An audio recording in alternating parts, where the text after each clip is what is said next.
So, what we're going to do this afternoon is you are going to learn how to do what it is I do. What is it I do? Well, apart from talking quickly and not repeating myself, it is... Yours was the first hand up, so what is it I do? Drawing comics. Drawing comics? You've hit the nail on the head. Yes, I write and draw comics. Who reads any comics? Does anybody read any comics? Who can tell me the name of a comic or a book or a comic strip character? Yeah. Marvel superheroes. Marvel superheroes. High five for the Marvel superheroes.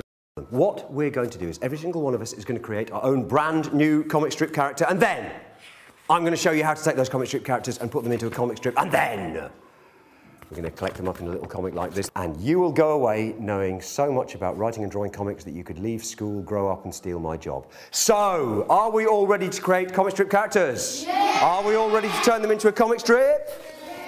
Fantastic. Right, now here are some drawings that I've done up here, and you at the moment have no idea who I am. Let me establish with you, if I may, my credentials. Let's name another comic, and let's see if we stumble across a comic that I actually write and draw. The best thing is that I am in here. Has anybody got this Beano Annual? Beano Annual 2008? Excellent. I do long stories featuring the main characters. This is a typical one. This is a story called Pluggy Love.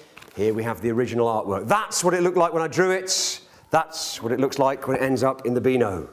And that's a bit like we're going to be working this afternoon. We're going to be drawing in pencil, just like I do. Then we're going to be going over it in ink, just like I do. And then it'll print beautifully. And some of you maybe read Japanese manga. Does anybody read? Anybody seen manga? Comic? Yeah, manga stuff is fantastic. Well, manga and comic strips, superheroes, it's all the same stuff. Manga is just the Japanese word for comics. All means the same thing. It used to mean funny drawings. Now it means stories told with pictures, one picture after another. Any Doctor Who fans here? Oh, Doctor Who fans. OK, do you want to know how to draw a Dalek in 30 seconds? Eye on your Dalek stalk, and then you've got your Dalek helmet with your big flashing Dalek ears, and then 1, 2, 3, and you're down to your Dalek shoulders. And then you've got your Dalek sink plunger, because there's a lot of sinks to clean when you're conquering the universe. And then you've got your Dalek egg whisk, because they're like an omelette, your Daleks. And then how many blobs tall is a Dalek? How many blobs from top to bottom is a Dalek? It's 4 blobs down the front of a Dalek, and it's 1, 2, 3, 4 blobs. 1, 2, 3, 4 blobs, and it's 1, 2, 3, 4 blobs, and 1, 2, 3, 4 blobs, and it's 1, 2, 3, 4 blobs, and you get your Dalek skirt on the bottom there like that. And then a shadow to show that your Dalek's floating above the ground, and if you take longer about it than that, your drawings will look better than mine. Absolutely anybody in this room can draw absolutely anything. Can't you? No. Who here thinks they can't draw? Right, the first hand that I saw up was yours. So come on down, I'm going to prove that you can draw. A round of applause for my brave volunteer. Come on down. Of course you can draw. Absolutely anybody can draw absolutely anything. Take the pen and draw me a circle. About there, about that size, draw me a circle. And then put a dot in it. Okie doke. Imagine we're starting the process. What we're going to do first is we're going to fill a page with a drawing of our character. So what have you just drawn?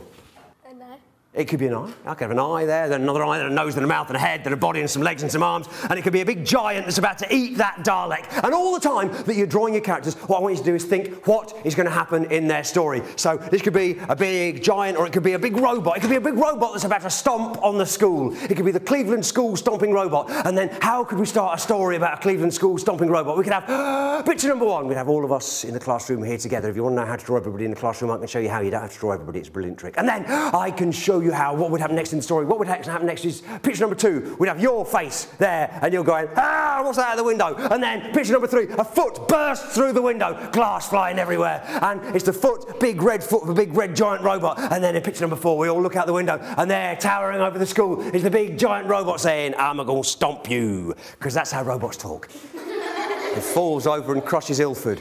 Would that be a good story? That'd be a rubbish story, wouldn't it? You can think of a better story than that. And let me see if I can draw one as well as you. Not bad. Now, you're still pretending you can't draw? Take the pen. See how well we do the letters of the alphabet. Give me a letter C. Touching there and curving round, just give me a nice letter C.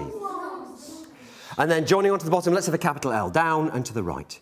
Join it. Beautiful. And then let's take that along a little bit further. A little bit further like that. And then from halfway along, let's have a line going straight down there like that. And then let's have a backwards letter C floating in midair like that. And then a vertical line going straight down from the bottom. And then a vertical line going straight up from the top. And then a vertical line going straight up from the top there like that. And then join the top of those 2 lines with a zigzag line, like the top of a party hat, like the edge of a saw. Yes, beautiful. You may sit down. Thank you very much indeed. A round of applause for my fabulous artist who was pretending she couldn't draw, but of course, absolutely anybody can draw absolutely anything. All you have to do to begin drawing anything is what we did there, copying. Copying is how I learned how to draw things. Copying is how you learn how to draw things. Who copies things from comics? Anyone? Yeah, copying from... That's what I do. I was 6 years old when I first learned how to draw the fella with the sort of eggshell-shaped face, and I was sitting there copying him, and I thought, how can I learn how to draw his face? And then I realised that there was this, my favourite comic strip character, and he was named after a car. He was a VW car. I realised that his eyebrows were a big V like that, and the underside of his eyes were a big W like that. And as soon as you can write a V and a W, and then just do some lines coming out of the middle, and then they're joined together with hoopy brackets like that, you can draw Spider-Man. Exactly. So I was 6 years old, I used to start drawing Spider-Man, and then people used to ask me to draw Spider-Man on the back of their hand with felt-tip pen, because it's so easy. You can draw anything once you've started copying. But has anybody ever been told, don't copy things, just make it up all out of your head? Oh, that'd be madness. That'd be like going into an English class and your teacher saying, you see the alphabet, ignore it, make your own up. You couldn't, could you? You couldn't write words and sentences and paragraphs unless you'd learnt what the letters look like in the first place. And you can't draw anything out of your head until you've put it in your head to begin with. So if I want to know how to draw a horse, I'll need to get a photo of a horse, or a real horse.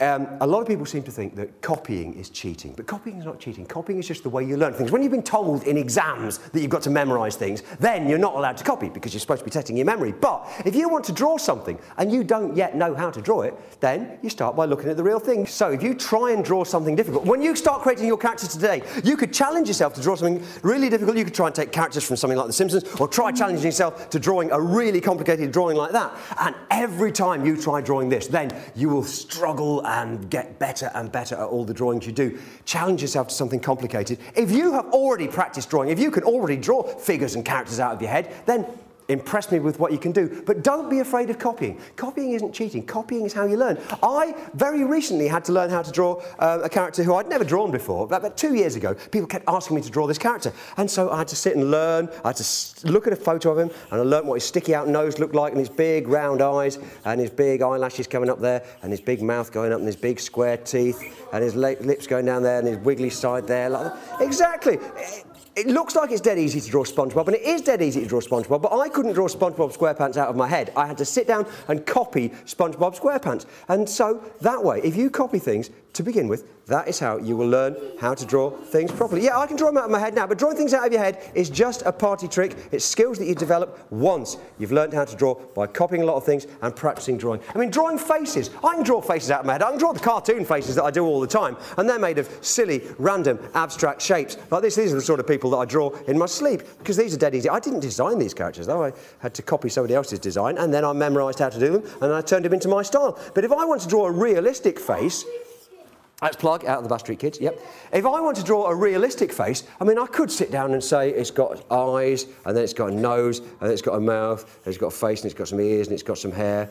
And if I want to make it more realistic, look at a real face. If you want to know how to draw a face, look at a real face. Who's brought a real face to school with them? Anyone got their face? OK, come on down and bring your face. Let's see how easy it is to draw your face. So, stand on the boards. First thing I see would be your nose slap bang in the middle of your face, so we get your nostrils there, and then we get the side of your nostrils and the bobbly shape on the end, and we get your smile. Oh, is that your trying not to smile face? Oh, it's not working. Look, there's your smile there, and then I see the top of your lip there, and then I see your bottom of your lip there, and then you see your smiley lines up there, and then I can see your eyes. I can see the top of your eye like that, and you've got smiley eyes, so we'll make them into a smiley eye shape, and I can see a reflection in your eyes, so we'll put the reflection in your eyes, and then you get a solid black shape there. Let's fill the eyes in solid, and then we get a bit of eyelid there, and we get some eyebrows up there, and then we get your face down there to your chin there, and then we're going to get your hair coming down there like that, and right up to the top of your head, and then the hair goes over and over and over, and down and down and down. We get your ears there, and down, and then we get your ears there, and down. We get your neck there, and we get your shirt collar there, and that would be you. You may sit down. Thank you very much indeed.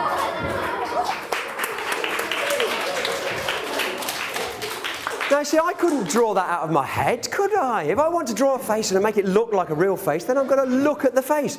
It's copying. I'm copying her face. It's not cheating, it's learning. And so, if there's things you can draw out of your head, you can impress me. But if you want to challenge yourself to do some difficult drawings, we've got comics here, we've got reference here, you've got pictures on the wall.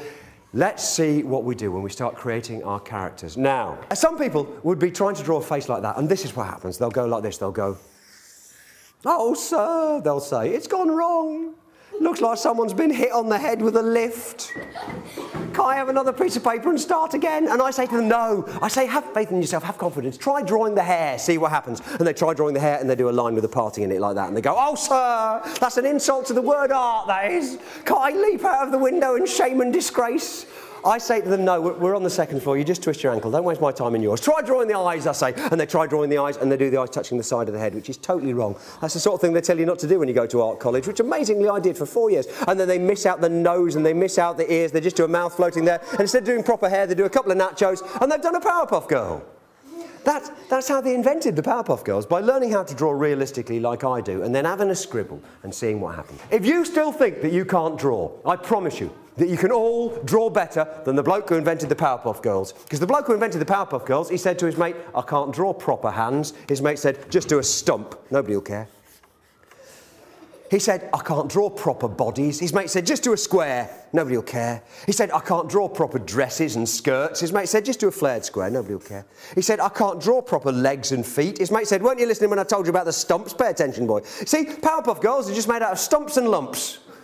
They're probably rubbish at playing the piano and football, but they're dead easy to draw. And you could start with something as simple as that, and then you could turn that into your own character. You could give her a cape, you could give her ears, you could give her a kneecap and some proper feet and legs and football boots with spikes on the bottom. Already that's an improvement, isn't it? And then I could give her a wooden leg following her tragic accident.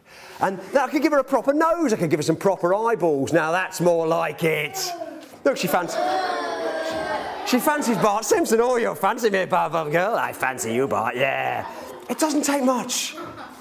And if you want to know how to draw a realistic body like I do when I'm doing my characters in the Beano, all you have to do is take your head, put a neck on it, then all you have to do is remember we are what we eat and we all eat beans. Stick a great big baked bean on there like that. And then a third of the way down your baked bean, that's where your pants are. There's your pants. There's your belly button. Then all you need to remember is that your legs come out of your pants and they bend, so we'll have your legs coming out there like that. And then if you're lucky, you've got feet on the end. And we've got a terrified man sat on the toilet. That looks wrong. Let's get his legs and knobbly knees, and you could have another baked bean for your foot. You could have shoelaces then. Now, the arms come out of the body. I want you to tell me where. I'm going to start the pen here. I'm going to move it up slowly. All you need to do is say stop when I get to the place where the arms come out of the body. Here we go. Exactly. If you get your arms up there at the shoulders, your arms come out there from the shoulders. Now, we can all draw hands, can't we? Nothing could be easier than a hand. If you just draw a circle, just draw a simple circle. As long as you remember, your thumbs come out the side and your fingers come out the end. Your thumbs come out the side and your fingers come out the end. And I've drawn a scared man about to karate chop a Powerpuff Girl in the head. Ah, but she can stop him now because she's got fingers. She's got fingers there, and then the fingers on this hand are curved round. They're curved round and they're holding something. What could they be holding? They're holding a gun pointing at Bart Simpson's face. No, don't shoot me in the face. I'm going to shoot in the face because I'm evil. No, you're not. You're lovely. No, look, I've got a moustache and a beard. Evil Powerpuff Girl. Hairy armpits and a big hairy chest. There we go. But it's not even a Powerpuff Girl. This isn't a dress, it's a kilt. There's a Powerpuff bloke wearing a kilt there. So I've already created a character with hairy legs, big hairy legs there. He's got a hairy wooden leg there with a real foot on the end. No, it's so easy. Are we ready to create our own characters? Yeah! Right, so, if you want to do a voice bubble, the best thing to do is to do the words before you do the bubble. So, I'm gonna kill you. That's nothing to what the school will do when you chose this example to represent them and things that go on in their classrooms. I'm going to kill you, and then the stem points towards the person who's talking and a nice neat bubble all the way around like that.